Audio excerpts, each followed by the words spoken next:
commence une saison de manière assez exceptionnelle et tout d'un coup on se retrouve dans un bas, on passe d'un très haut à un bas. Euh, Mentalement, ouais, c'est dur. Est-ce qu'il y a du doute à ce moment-là?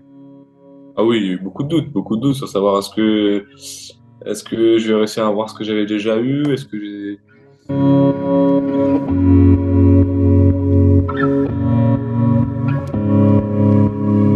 comment ça se fait que j'étais aussi haut et que je suis retombé aussi bas? Est-ce que c'était vraiment moi? C'est ça le truc, c'est vraiment est-ce que c'était vraiment moi à un moment donné? Dire mais mince, où est-ce que je suis? Je suis un peu perdu mais d'un côté, en début de saison, j'ai toujours dit que j'étais en haut de la vague et qu'à tout moment ça pouvait redescendre. Donc d'un côté, j'étais peut-être légèrement préparé, mais on n'est jamais vraiment préparé à quelque chose qui nous tombe dessus comme ça. Donc c'était un peu bizarre.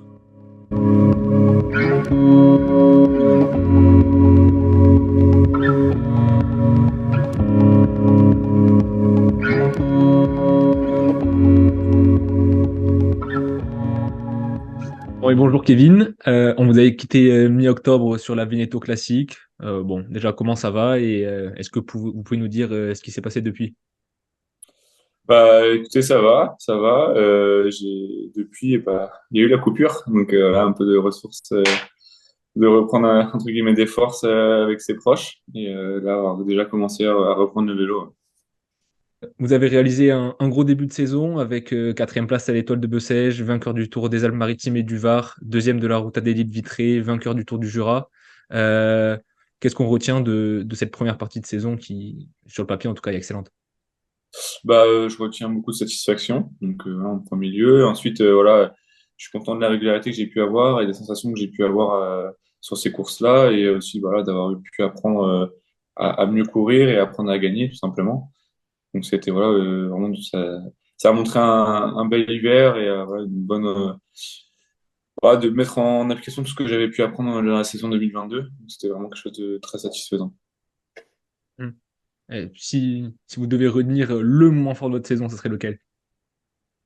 Je pense que, bah, bien sûr, il y a les Alpes-Maritimes, tous les Alpes-Maritimes du Var et le Jura, j'ai gagné quand j'ai gagné, mais il y a aussi franchement la cinquième place à Paris-Nice sur l'arrivée sèche qui m'a peut-être propulsé un peu sur le fait de me dire que ouais, tout est possible.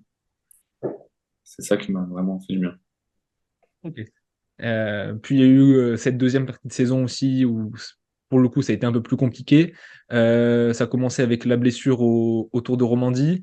Vous avez ensuite eu un peu de mal à retrouver votre niveau des premiers mois. Qu'est-ce qui s'est passé? Bah, simplement, j'ai chuté au Tour de Pays de Loire, Tour de Pays de Loire, et bah, j'ai eu des séquelles de cette chute que j'ai pas senti tout de suite, voilà, où j'ai beaucoup forcé, notamment autour du Jura et autour du Doubs, et en fait, c'est à ce moment-là que ça a commencé à tirailler, et arrivé au Romandie, c'était trop tard.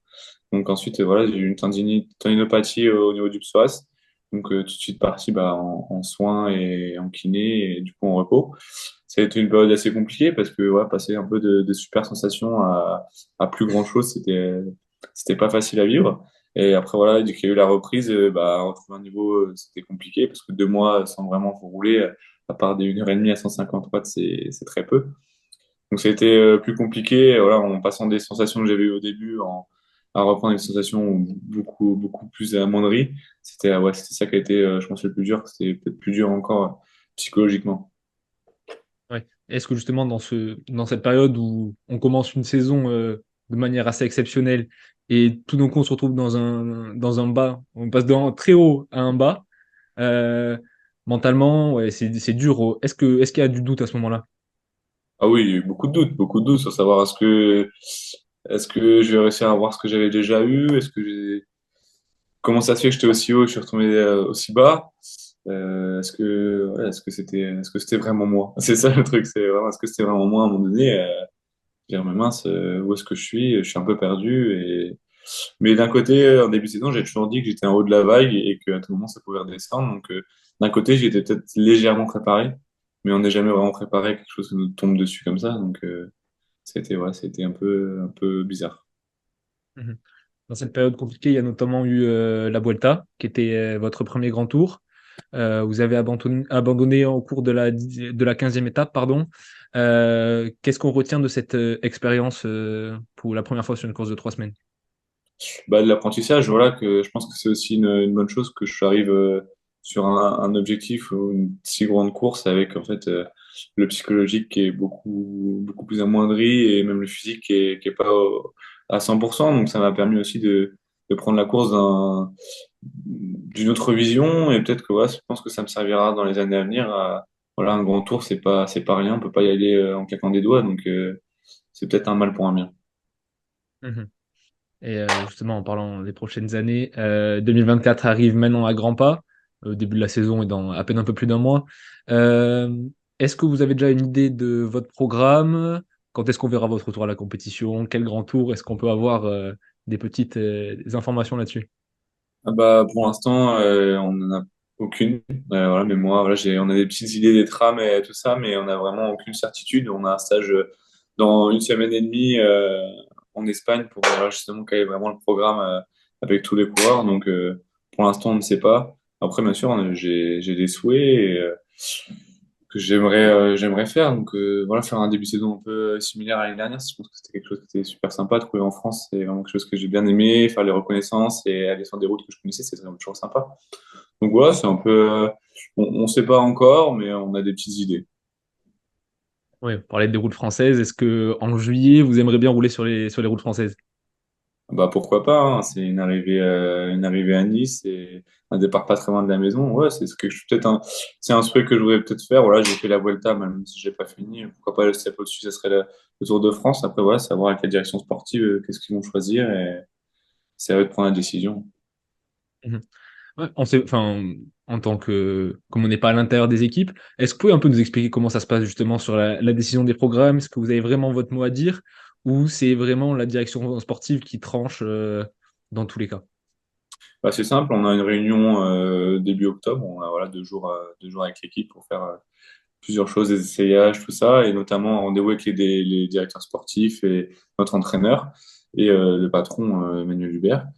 Et bah, en fait, à ce moment-là, on nous demande qu'est-ce que vous voulez faire l'année prochaine. Et donc, on dit nos souhaits, hein, que ce soit totalement incompatible de course, mais on dit à peu près ce qu'on voudrait. Et eux prennent en compte, nous disent ce qu'ils en pensent un petit peu sur le coup par rapport à notre profil. Et ensuite, on a la réponse définitive en décembre. Ok, très bien. Non, pour rester un peu sur le futur et cette prochaine saison, est-ce que vous sentez qu'il y a un point sur lequel vous devez vraiment vous améliorer pour encore passer ce cap supplémentaire ou justement continuer dans le coureur assez complet que vous êtes, capable un peu de briller partout, montagne, un puncher en contre-la-montre? Je pense que j'essaie de travailler peut-être des qualités un peu plus sur des courses à étapes et plus sur des montées de col, à mon avis. Ouais, j'essaie de revenir un peu là-dessus et tester, voir comment ça peut aller. Pourquoi pas revenir des fois un peu sur des courses de mon profil dans les bosses de 5 minutes, quoi. Voilà, un peu des courses style Flandrienne, des courses à circuit, des courses que j'affectionne. Voilà, on va voir un peu selon le programme qu'est-ce qu'on va vraiment travailler, mais je pense que le travail principal, ça va être de voir une saison plutôt régulière, où voilà, il n'y a pas vraiment de blessures et pas vraiment de pépins, où je peux essayer de m'exprimer à 100% et prendre le gap que j'ai à prendre. Mhm. Il y a eu quand même pas mal de mouvements à cette intersaison chez Arkea Samsic qui deviendra en 2024 Arkea BNB Hotel. euh, Avec notamment le départ de Warren Barguil, qui était un peu la tête d'affiche de l'équipe depuis quelques années. Est-ce que personnellement, ça change quelque chose dans votre rôle pour ce futur? Je pense que ça change pas grand-chose. Je pense que je reste toujours sur ma ligne de conduite. Que des leaders partent ou arrivent, ça, je pense que ça changera pas grand-chose. Ce qui est dommage, enfin, c'est qu'on perd de l'expérience, ça c'est sûr. Voilà, c'était un cours de beaucoup d'expérience et à un niveau très élevé, donc c'était toujours très intéressant de pouvoir courir avec lui et d'échanger avec lui. Après, voilà, je pense que maintenant on a aussi Arnaud Desmarques qui arrive en grosse tête d'affiche, coureur d'expérience et un autre profil, mais un très bon coureur aussi. Donc non, je pense que ça change pas énormément de choses pour moi dans l'équipe. Voilà, à part que je veux juste affirmer le rôle que j'ai pu avoir touché l'année dernière et essayer de continuer dans cette lancée. Mhm, très bien. Et on a parlé des mouvements dans l'effectif, Il y a aussi dans le staff, il y a eu quelques mouvements avec le départ d'Yvon Kerr et l'arrivée de Yvon Le Danois. Simplement, qu'est-ce que vous en pensez et est-ce que là aussi ça change quelque chose? Moi, je pense en vrai, je j'ai pas trop d'avis là-dessus. Hein. Les Danois, je ne le connaissais pas trop parce que l'année dernière, il n'était pas du tout mon desk référent. Il était plutôt avec Nero Quintana, donc je n'ai aucune connaissance. C'est un peu dommage de perdre Yvon Kerr parce que c'est quelqu'un d'humainement qui est très très sympa, qui donne vraiment une bonne ambiance. Donc c'est dommage de le perdre, mais après voilà, c'est des choix de vie et il va dans une équipe qui va peut-être lui plaire, donc tant mieux pour lui. Non, après, voilà, je pense que c'est des choses à découvrir, un directeur sportif à découvrir, à savoir en stratégie de course et dans le bien-être de l'équipe. Donc, non, voilà, je pense que vraiment à découvrir, je pense que c'est le mot d'ordre. Bien. Et on sait aussi, il y a ce fameux classement UCI qui est de plus en plus important pour les équipes avec le nouveau système de relégation-promotion. Même si on est en 2024, là, enfin, on n'a eu qu'une seule année de ce nouveau cycle. Mm. Arca est un peu dans la zone rouge avec en 19e place, assez loin notamment de la 18e place qui est la première non relégable. Est-ce que ça rajoute un peu de pression à l'approche de cette année où vous vous dites, bah, dans tous les cas, si les résultats vont bien, ben, ça va suivre? Je pense que ça peut mettre une pression inconsciente dans l'équipe, parce que c'est toujours quelque chose auquel on pense, hein, c'est une relégation, c'est une voir le tour, surtout pour les sponsors et le staff. Après, en tout cas, personnellement, moi, en tant que coureur, ça change pas grand-chose. Je veux toujours faire le meilleur en course.